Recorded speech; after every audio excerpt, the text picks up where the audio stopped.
right. Thank you for joining another. This is a back-to-back episode. We had a deal spotlight yesterday. Heather, this is, we've been doing this show for about a year now, and we introduced these deal spotlights where all of our new projects, we have the broker that's working on those deals come live and talk about their projects and their listings and their deals that they're working on. And it's been just really cool collaborative approach to really engaging with an audience live about a project, and it makes us become prepared. And so we had one yesterday on a flex industrial project that we're working on, and so we have back-to-back episodes. But I've been itching and excited to have you on the show here. And this is the 27th episode of the Kansas City Commercial Real Estate Market Pulse, and we stream live here on YouTube as well as on LinkedIn. It's sponsored by our brokerage, Midwest Commercial Real Estate Advisors. I'm your host, Logan Freeman, and it seems like we're coming to you live every week now. It was kind of bi-weekly, but I don't know. We're going to get into market momentum and talking about that today, but we are busier than ever. If you need any support in regards to commercial real estate, brokerage, development, any insights or market analysis, here's our team. Again, that's me. I'm Logan Freeman, but our team is spearheaded by the one, the only Katie Cobb Sullivan. Man, I couldn't do anything without that wonderful woman. And we have another wonderful woman here on the show in commercial real estate here today. But Mike has got the multifamily covered. Nathan and I work on a lot of flex industrial projects as well as office. Chad is just a medical office expert. I'll be with Chad later this afternoon, which I'm very excited about. And Nick is doing very, very cool projects in regards to data centers and a lot of land development as well here. So if anything that I just mentioned, or if you're working on a 1031 exchange, you can reach out to our team and we can help support you. We've been doing it for 9 years here in the Kansas City market. But our aim with this show is very simple. We're trying to deliver valuable, up-to-date information on the Kansas City commercial real estate market. And so we are going to bring you our current listings. We're going to try to bring you any market trends. Yesterday was an absolute masterclass in regards to what is demand, where is the demand coming from for these flexible industrial properties, and why are businesses leasing these things up at a rapid rate. And additionally, we're going to have experts like Heather join us on a regular basis. So that's the show. That's what we do.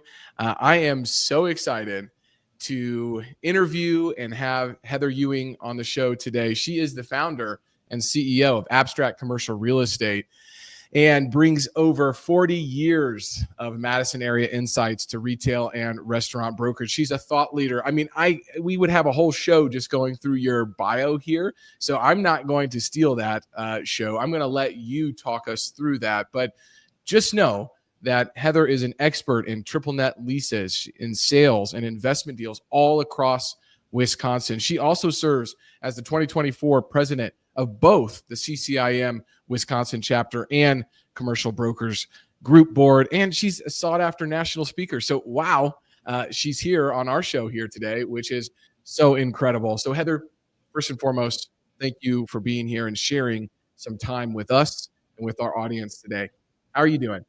I'm doing great, Logan, and thank you so much for having me today. I've really been enjoying following you through LinkedIn, and it's a really lively topic, right? Commercial real estate right now throughout our regions in the nation. There's a lot happening and a lot for us to talk about. Absolutely, there is. And on that note, if you have questions, comments, thoughts, please do respond in the chats on YouTube or on LinkedIn. We are monitoring those live, and we love to have listener questions come in. Yesterday, I think we had over 27 questions asked and answered live here. So here's your chance to ask Heather a question live today. So we'll be monitoring that, and Katie and the team will be able to get those questions over to me. All right. Let's get started because I am super stoked. And this is one of my favorite kind of concepts and topics is asking people kind of how they got started in commercial real estate. And you once said that people take one of two paths into commercial real estate. They either know exactly where they're going or they take the winding road. And I believe that yours was definitely the latter. But can you please just share how you found your way into commercial real estate? What drew you there and what kind of kept you there? Certainly. So you're exactly right, Logan. It was the winding road. And I think like many people, I took the path of what I thought I should do in life. And it was a life-altering car accident that really snapped me into a new reality where I started asking bigger questions of who am I? What is my purpose? What is life about? How do we serve? And just really having those big questions in my early 20s.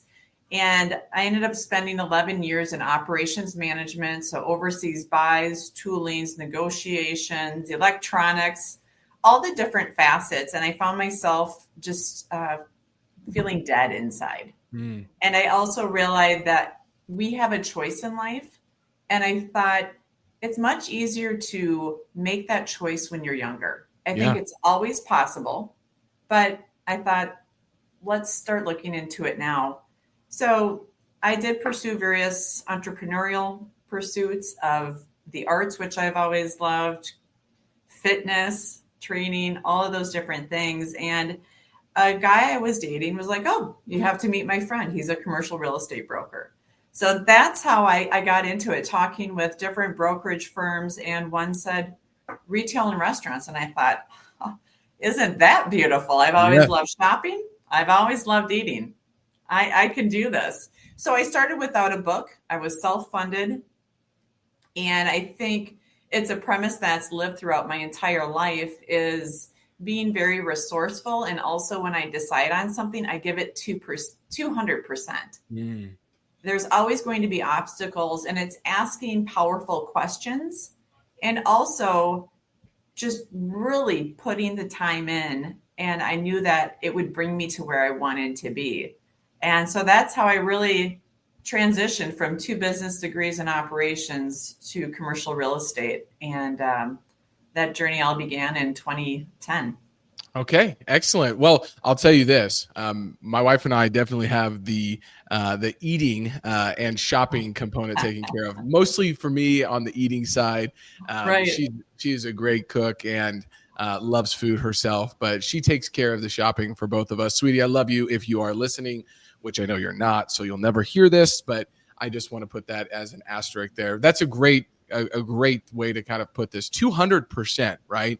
I mean, if anybody's been following me for any period of time, I am sort of known as that guy that never stops and just stays very consistent on just about everything that is meaningful to me. But I've never really heard somebody say they give 200%. I always say 100%. So it seems like today I need to level it up, but that's really cool. So, I mean, what do you think 200% is compared to somebody that's just maybe giving 100%? Is it being more proactive and thinking about how to mitigate risks, not just in real estate, but just in life in general? But what's 200% mean to you? Because that is just a curiosity little nugget that is stood out for me.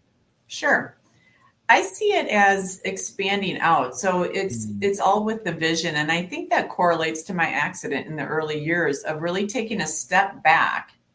And how do you truly transform your life? And it is the words, the thoughts, the actions, and all of that. And for me, what I identified at an earlier age was how I had held myself back. Yeah.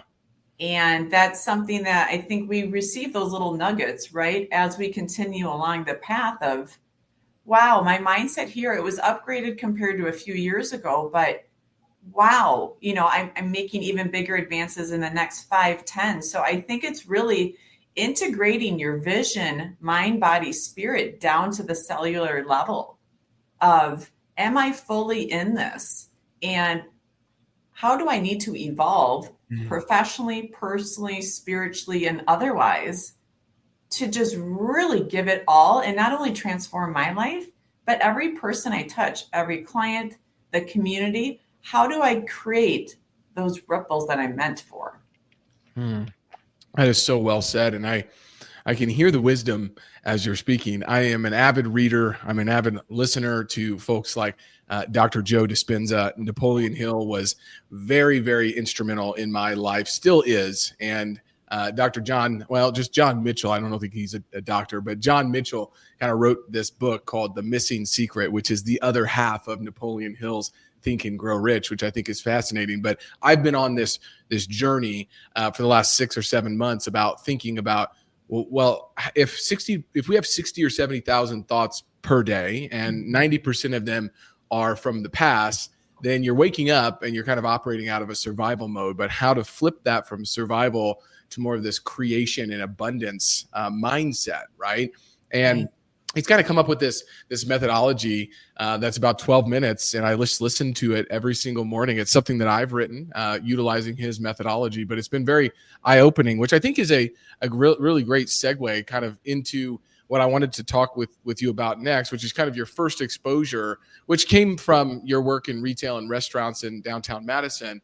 But you said commercial real estate is one of the greatest self-growth tools.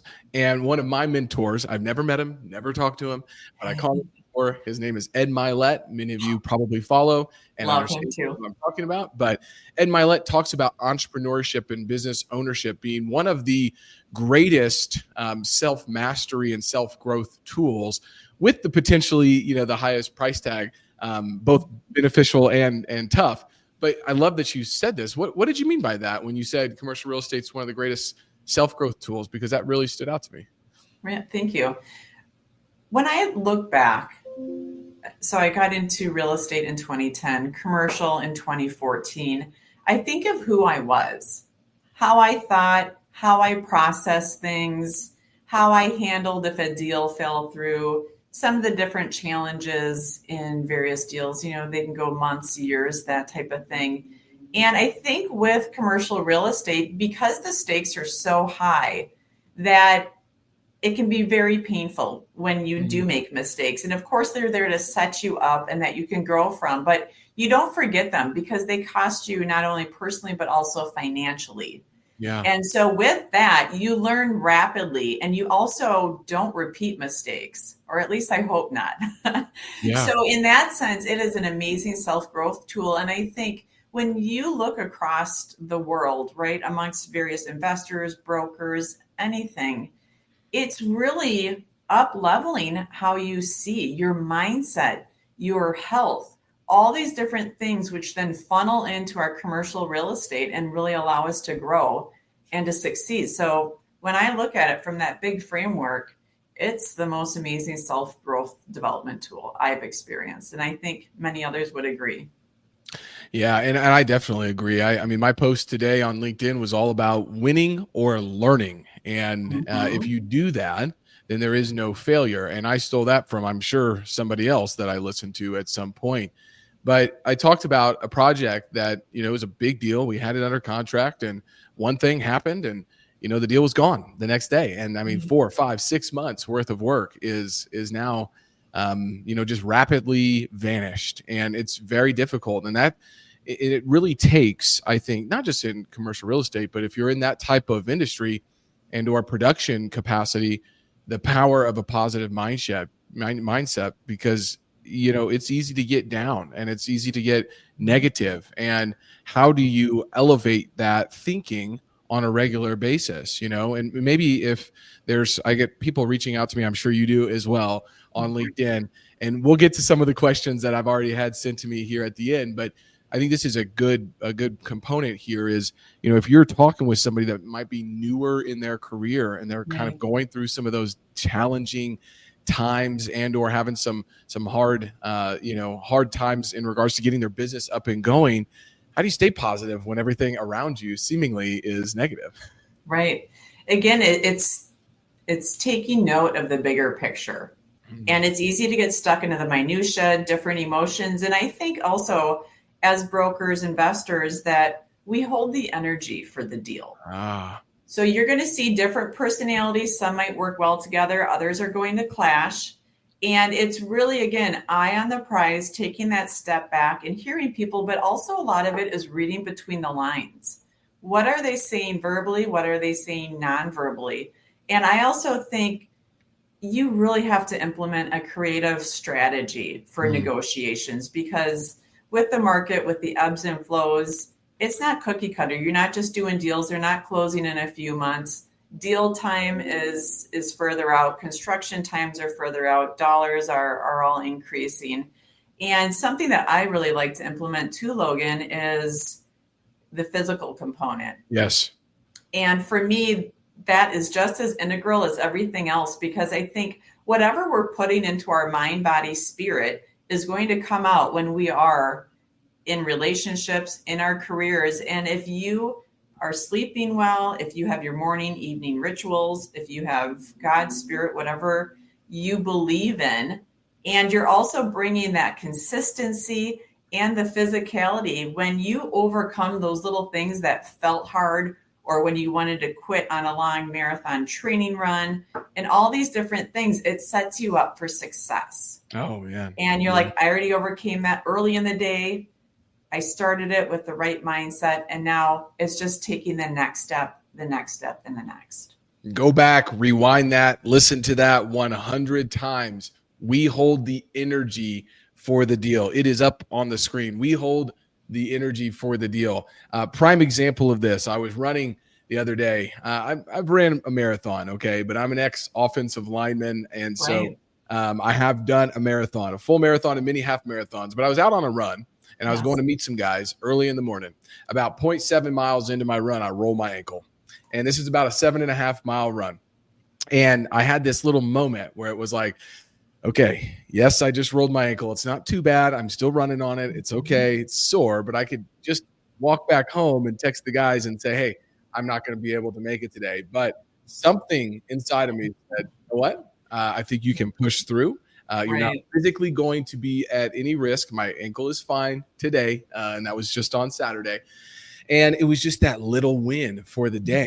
And whenever something, I have 3 children, 6 and under, when they throw a tantrum or they're being difficult, like I've already conquered something hard. And there was a reason, that I was getting in ice baths every single morning for about a year. And it wasn't necessarily for the physical benefit. It was, can I force myself to go downstairs or outside in the wintertime in a horse trough and break up that ice with a hammer and force myself to get into it for 4 or 5 minutes, whatever I was doing, and exactly. And that's just it. When something comes later in the day, professionally, personally, that is outside of your control, you've kind of got this muscle that's been created to say, I can do hard things. And that is one thing I've tried to implement in my children is, we do not say can't. Freemans don't say can't. And I have some funny stories about that. Little 3-year-old girl at daycare goes up to her teacher and somebody says, can't, or they said, hey, you can't do that. And she looked at him and said, Freemans don't say can't, I love that you've instilled that within her. Yeah, shout out to Isabella Mae Freeman, my oldest daughter. She's an absolute godsend for me.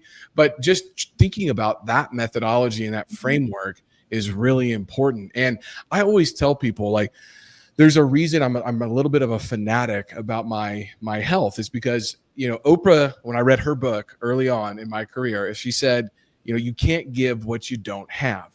And if you don't have energy and if you don't have positivity, if you don't have preparedness, how are you going to give that if you don't have that? Right. And so I think that's really, really important. But maybe just talk to us a little bit about some of the mindset shifts that you had to make early in your career to really kind of gain traction, right? I mean, I think that's a really big takeaway. And we've talked a little bit about that, but if there anything else that can kind of come to mind that you had to kind of say, hey, this is something I've got to change in regards to my mindset early on in your career?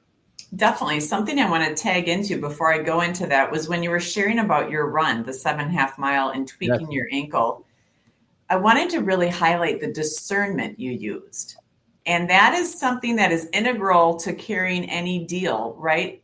You discerned, is this physically going to put me in a very bad spot, or is it something I can work through with discomfort? That same discernment, Logan, is used throughout deals. How much can I push in negotiation or bring it down another level to bring it to a conclusion, right? That will allow both parties to win. So discernment is huge. Mm. Another part of that is, when I look back to some of the different challenges and growth that I've experienced over the years, some of it was really understanding my value. And we all come at it at different points, at different ages. And I think it can come up at some times where you feel very confident and other times where you don't, when you are exploring new areas and there's a lot of new material and you're working with mentors, coaches, and you're really pushing those limits. So for me, it was understanding the value. And I had that epiphany of, I know all the basics and they need all the basics to be able to know what they're going to pay for it. Mm-hmm. So that just unlocked something within me of, you already have the key. Now just charge for the key in another way, right? So it's up leveling the opportunity to grow, to gain, and really create that desired life. I think also it was speaking on larger platforms. Yes. It was also mentoring people. And that is something that is near and dear to my heart. And so at the UW Madison here in downtown Wisconsin, we have one of the #1 real estate schools of the nation. And I mentor a group of girls on a quarterly basis. It's not only about asset classes and interviews and paths. We also talk branding, which is essential. Everyone is a brand, and many don't realize that, many do. So making sure of that.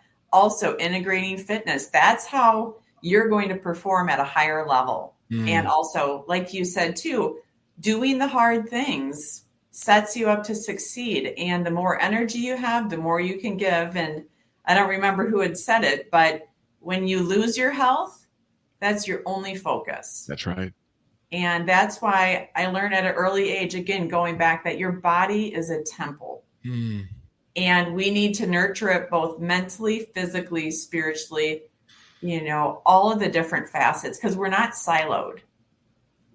We're multifaceted beings. And people are going to have an impression of you before you ever open your mouth. But then what you say will solidify it, as well as your actions. Absolutely. So I think it's really being pure of heart with the numbers. And to me, that's a perfect combination. And I think for me, what I also learned was just, I love that you can be yourself in commercial real estate and make good money. There's very few opportunities, I feel like, that to really have the expansive growth that you can in commercial real estate. Absolutely. Very well said. Well, Andrea's jumping in here saying ice baths, so it looks like she's definitely on the ice bath train. Caleb Brown, thanks for being here. Amen on taking care of ourselves. Caleb is a real estate practitioner here in Kansas City. Absolutely crushing it on the single family home side. Shout out to Caleb. Really appreciate all your engagement and all the posts and work that you do in the Kansas City area. Thank you all for being here. Continue to bring the questions over to us. Let's shift gears just a little bit, because while I love the physicality and all of that around personal and professional growth, I do want to talk a little bit about your approach to commercial real estate. And it's clear to me that you see it as far more strategic than simply putting a sign in the yard. And this has been something that I've been trying to master over the last 7 or 8 months, is this digital real estate space where our market seems to be moving. But let's talk about what you actually do in regards to commercial real estate, and what is your process for creating the right fit between landlords, developers, and tenants. And I am selfishly very excited to talk about this, because I have been kind of expanding my reach and from just doing investment sales to much more all-encompassing real estate. So let's talk about that for a bit. Definitely. Again, it's really understanding the market. Something that has served me very well is being very entrenched into downtown Madison as well as Dane County. And with that, it's getting out and talking to people. I drop into various restaurants, various retailers. I go to several events, local industry events, also just like chambers. I'm part of Rotary. I've served on various commercial real estate boards. I'm on this, also the Downtown Madison, the Business Improvement District Board. It's really infiltrating an area. And people are going to share a lot more with you when you're face to face. That's how I find out about, oh, yeah, my landlord is not renewing my lease because they might want to tear this down and develop it. You're not going to read that in an article, and you're not going to obtain that information quite frequently unless you are representing the developer. Things of that nature are really important, and I call it my multi-layered approach. It's also still cold calling at different times. It's creating videos. I'll go into different properties I have available. And this started when I opened my firm, April 2020, right? What a great time to open a commercial real estate firm. Absolutely. So again, I gave it 200% to lift it off the ground and grow. Yeah, you had to. But it's getting creative. And I think people get stuck on problems and concerns. And that can happen in conversations with retailers, with landlords, with developers. So it's helping them onto that next section of having the conversation so you understand their concerns, but it's also guiding the conversation in a way that you're going to be able to best provide value for them to up-level their return, and also, again, creating something that is really giving back to the community. It's also understanding what is your ideal landlord? What's your ideal developer? And so I represent a lot of landlords, developers, and also I cherry pick tenants. Mm-hmm. And with that, it's really looking through the lens of both. And it's going to help you with whoever you're representing. But about 40% of the time, I'll work with both sides on the one deal. Okay. And it's, again, listening, asking the questions, and reading between the lines. And that's where I'll know certain clients, it's like, oh, they'd be perfect for this developer's property. They're going to love the concept. They're going to appreciate it. They're both going to really rise. Whereas others, it's just like, I don't see the personality. I'll still make the connection, but everyone is different. Mm-hmm. Some don't care who the landlord is, and others are, tell me about the landlord. How did they treat their tenants during COVID? I had predicted that would have lasting ramifications, and it did, especially in a smaller market like Madison. Yeah, absolutely. Mm-hmm. So what I heard you kind of say was you need to know your market, mm-hmm. understand what's going on in that market, and you're not going to find that necessarily just marketed online. You've got to be active. You have to have a presence, be going to the meetings. I speak about this quite often, going to economic development council meetings, going to city council meetings in the municipalities, or just going on and listening to them live. Many of them are live streamed with recordings of the previous events that they have had or meetings that they've held. And that I have gleaned so much information. And by the way, if you are a commercial real estate professional, many of your clients who are working on trying to get projects through are there. So you can go and meet them while they're actually presenting. Now, don't interrupt them in the middle of their presentation.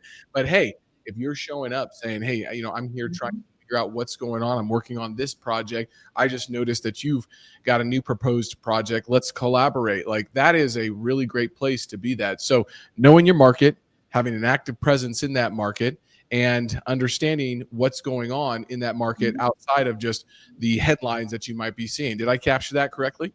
Right. And a couple more things that I'll add is with the marathon training, I run thousands of miles throughout our downtown. I'll also take pictures and I'll send it to different landlords, to developers. So good. It also helps me have a finger on the pulse is, gosh, that restaurant has been there a couple of years. They used to be busy. They've been dead.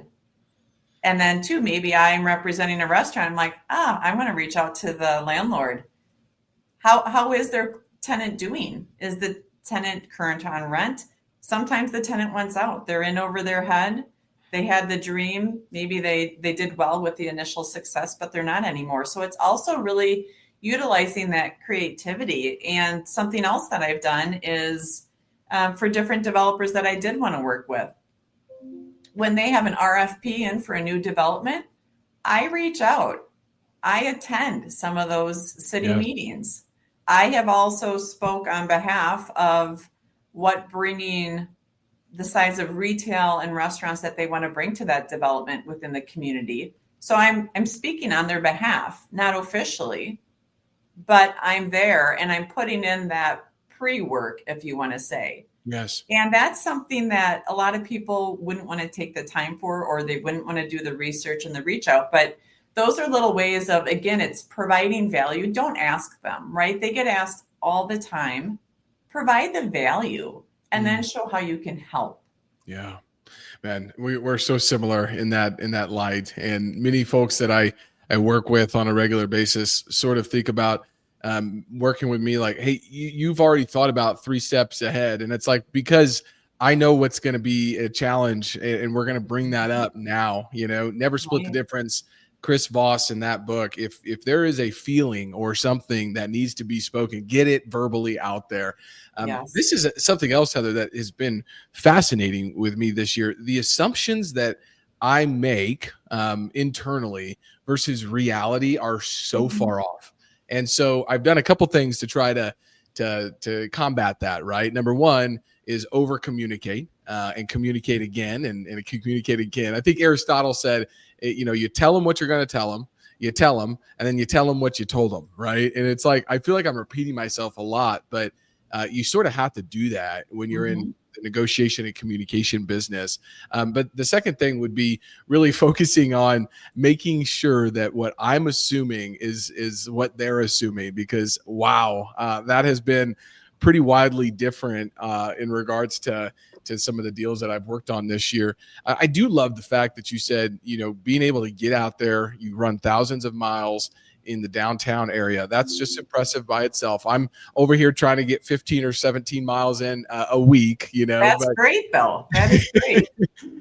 So that's incredible. But at the same time, on my runs, I plan them around different properties, different areas, and I go run them. And it's wow. I mean, I do find a lot of opportunities. I'm just like you said, taking pictures in front of buildings. I do the same thing, and I'm emailing them, and they get responses, guys. It gets responses. If you are there or you notice something about the property, or you're there just taking a big smiling selfie like, hey, I'm over here working hard around your property. Just think about how hard I'm going to work for you if we're actually working together. So great tips and pointers there. Before we move on to our next kind of component here, I also want to hear about that CCIM aha moment that led to kind of co-founding Abstract Commercial Real Estate, if you're willing to share. Sure. So it actually goes back to 2019 of when I ran the New York Marathon. Inside of me, I had already raced 25 half marathons, and in my age group, I came in the top 3 in 50% of those. Wow. And I knew I got too comfortable. So it was one of those, like, it's time to grow, Heather.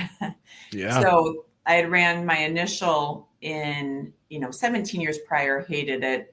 2019, I ran New York, and it just really opened up a lot. And that's also when I started then my CCIM designation, because I knew that this was going to be something that was really pivotal to my life, and it has been. And it was obtaining my CCIM pin in August of 2020, opening the business that was like the magic 3 that all came together. And I think it's knowing, here's where I'm at, and here's where I want to be, taking the step back, and how do I get there? And I like to feel into it, right? Of what does it feel like when you've obtained your CCIM pin? What does it feel like when you've opened your brokerage firm?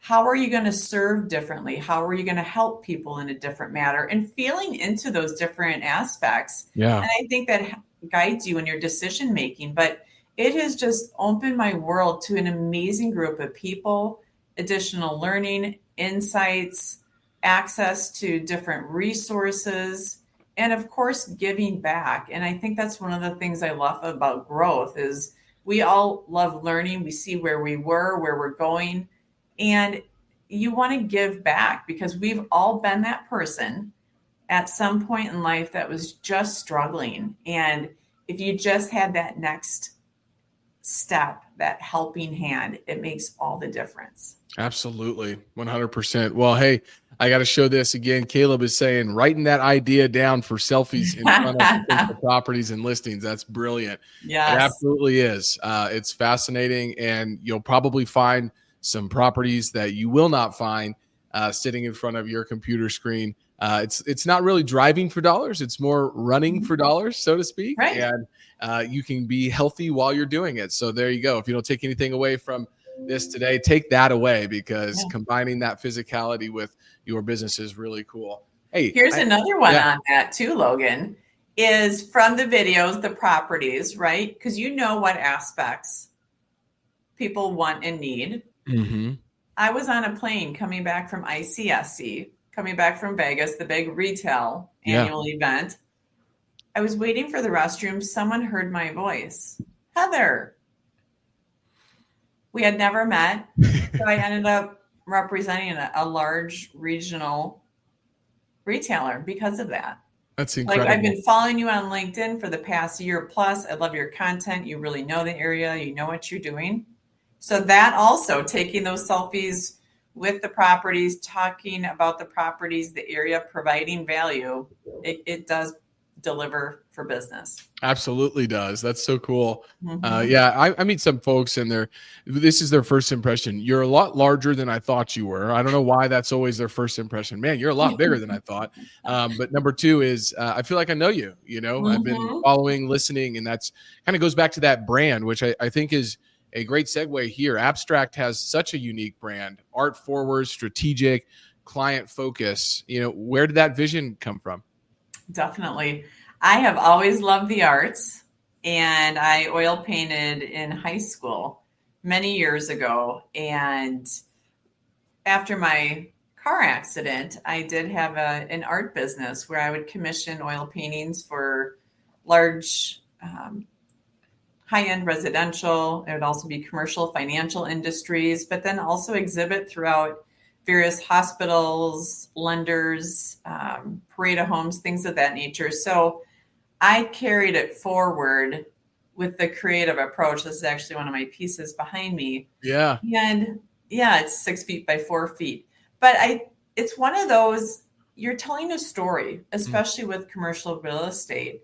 And that is very artful. And also with all of the social media, all of the graphics, that's really important. And you bring in that art forward approach. And then it also extends into all of the deals of navigating the ups and downs, the challenges between the deal itself, or personalities sometimes too.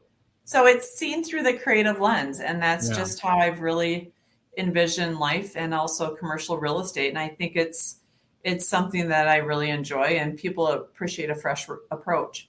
They absolutely do. And one thing that I kind of, labeled myself as early on in my career was, I'm not a creative guy. I'm not good with arts and all of this thing. And I realized I was kind of putting a stopper on myself, because there is an art to storytelling. There is an art to communication. And when I really kind of stepped into that, I realized that if you can get to the point where you're telling, and I look for this on every real estate project, is I'm looking for that one thing that's really going to stand out and help this deal make sense for somebody else, right? And I don't stop searching until I find it. But when you can tell that story and you can combine that with a strategy, that's when you can really get to results, because our business is really the one of creating a market for a product. And I've kind of been, formalizing this spotlight strategy for our real estate, thinking about each project as a productized launch instead of just listing it. So this really spoke to me whenever I was reading about this strategy. And I think that unique brand and the art forward, strategic, and client focused approach is exactly where this industry is moving, more from the transactional side to more of this advising side. And look, there's still going to be the transactional folks out there, and that's okay. There's brokerages to deal with them, right? And a lot of them are 3 letters and they're big, and that's fine. But we're boutique brokerage owners and operators, and we do things a little more creatively. And I think that's a great value proposition for folks like us. So thank you for sharing that. Definitely. And I think that's also why we attract a lot of newer concepts for the area. Yes. Is that they can relate to that art forward, and it's abstract, right? And I paint abstract, which is how I named my firm Abstract. And I also like that A was at the beginning of the alphabet also for listing. And with that, it's taking their ideas, and that's where it's fun. Sometimes you have input that they actually do implement, not only in design, but also in curation of their vision. And it's really neat to just see that come from a concept, going through the funding, providing them with the architect, the contractor, the signage, any city due diligence, liquor license if required, patio license, all these different things that it's very creative. And I like that a lot of people are understanding how creativity breeds itself in so many different ways. Absolutely. Yeah. Well put. Well, thank you for sharing that. I really appreciate that. We've kind of talked on the fitness space quite a bit, but so we're going to kind of move that over. This is one Yes. part that I want to highlight for sure. You've built a reputation for carving out your space in what's historically been a male dominated industry, right? My first real estate mentor in this industry in commercial real estate, amazing woman, and I owe a lot to her. But how has your presence, you think about your presence impacting the commercial real estate world, and what is your advice for women entering this field? Because we need so many more women in this industry. Definitely. So I grew up as a tomboy. I was always playing soccer with the boys. I really focus on its value. I don't think of it as male female as much. Yeah. And from that, again, it's very much, I see it from the sport vantage point. If you started at the finish line, whoever ends first is the one that had more market knowledge, that was able to better communicate, was able to solve their clients' problems, better resources. So it's really, how can you provide the best experience? And I'll repeat it all the time. It's knowledge, it's alignment, and it's also bringing your best. And that's where self-growth, connecting with other brokers, having mentors, just continually up-leveling. And I think it's also important to dress professionally. And I think it's really important to overcome the insecurities of being uncomfortable talking to people, because we are in sales. And so look at someone that's a few years ahead of you and start connecting with them, seeing what tips they have to offer, and do the daily consistent work of up-leveling. And to me, that's how I think you'll be well regarded and you'll do well. Absolutely. Well, love your quote here. We put it up on the screen for everyone. Carve your seat at the table and bring others with you. I always, in Saint Mother Teresa is a big inspiration in my life, but she said, do small things with great love. And she's got so many great quotes, right? But also, you won't really know how much somebody else is not going to know how much you're listening until they feel like you're listening to them, right? And I think that's rings true as well. And I like the fact that you said, hey, it's not a male female thing, it's about who's adding that value. But I will, and that's very humble of you, but I also will say that the women in our industry that I work with on a regular basis, they have up-leveled, and they've up-leveled in a big way.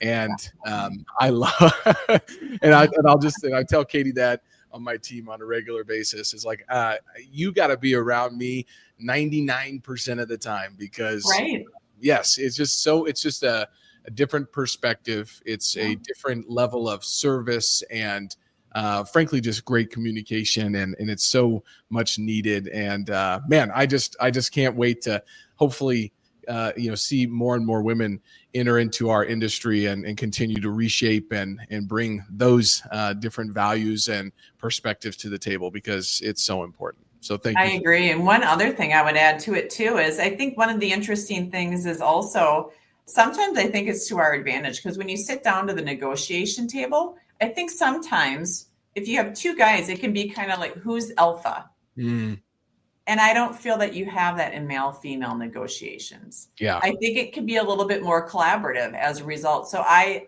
I say that's one of the superpowers. Yep, absolutely. Couldn't agree more. Let's talk a little bit about the future, and before we get into our last segment, which is going to be our Yes. quick takes with Heather. But let's look ahead a little bit. Where do you see the commercial real estate market heading over the next few years? One of my, I would say hobbies is studying real estate cycles. Look, I'm a younger guy. I've been in the industry for 9 years, and we've seen a lot of craziness in the last 9 years. But I wasn't around in the 80s. I wasn't around in 2008 doing real estate, right? And so, well, I wasn't even probably thought of in the 80s, but I wasn't doing real estate in 2008. I was worried about playing football somewhere. But you've got a really great holistic perspective on this front. Where's the commercial real estate market right now? Because we ask that question to all of our guests, and we get a lot of different responses. So love your perspective on at least what you can. I'm not asking you to prognosticate and pull out a crystal ball, but what are you seeing in the industry right now? I'm seeing a softer side of commercial real estate. I think especially over the past 4 or 5 years that people are also understanding the importance of the emotional elements of it. And I think that's also where you're seeing a much more collaborative approach. You're bringing more retailers, operators into one space, the experiences and the dining. I think it's one of those too of up leveling and of really understanding that anything that is becoming dated, that you will be washed to the side. So it's really gaining speed and momentum for having those solid build outs, for transitioning them. And I think people are still going to demand more and more convenience and also higher tiers of service with it. And I think there's a strong presence of regional brands as well as the nationals, but it's not always going to be the nationals that are ideal. You'll see it happen in a lot of lifestyle centers as you travel throughout the country, that it's crucial to have some of the strong regional operators because they give it a feeling of home, but yet the opportunity to value add, if you want to say, through the national. So it's condensing of footprints, more strategic build outs, higher dollar amounts being invested, and thinking about people's emotions with color, design, lighting. You'll notice a lot of greenery. That's another big one. And that also applies to the development of these mixed use developments. And I'm helping a developer right now, and it was really neat taking different images of overseas travels of developments and space creation and utilization of green. So it's bringing nature to the inside. Yeah, I love that. Awesome. Very good. Well, you heard it here first from the horse's mouth, so to speak, right? The things that might be more important in the near future are the softer side. And I'm seeing the same exact thing on our end as well. People are making more strategic long-term decisions. And I think that's really important for us to be thinking about as real estate practitioners. Okay, Heather, we're wrapping up here. I'm going to get into our quick takes with Heather. Let's talk about real quick, what is your most memorable deal? If you can just pinpoint it on one, but give us an idea of what one of your most memorable deals has been. Definitely. I would say it was a car wash deal that I negotiated, and it was really challenging because there were several operators that suddenly all wanted to have car washes in the area. And it was due to a developer relationship that I had that they weren't going to sell it. They were only going to land lease. So I got them to both sell it to us for the right dollar amount and secure it. Nice. So it's all about relationships and finding through good conversation of what needs to happen for both to thrive. Wonderful. How about some advice for new brokers entering into the industry? Surround yourself around experienced brokers in the niche that you're interested in. Only take advice from people that are successful in any area of life for that particular topic.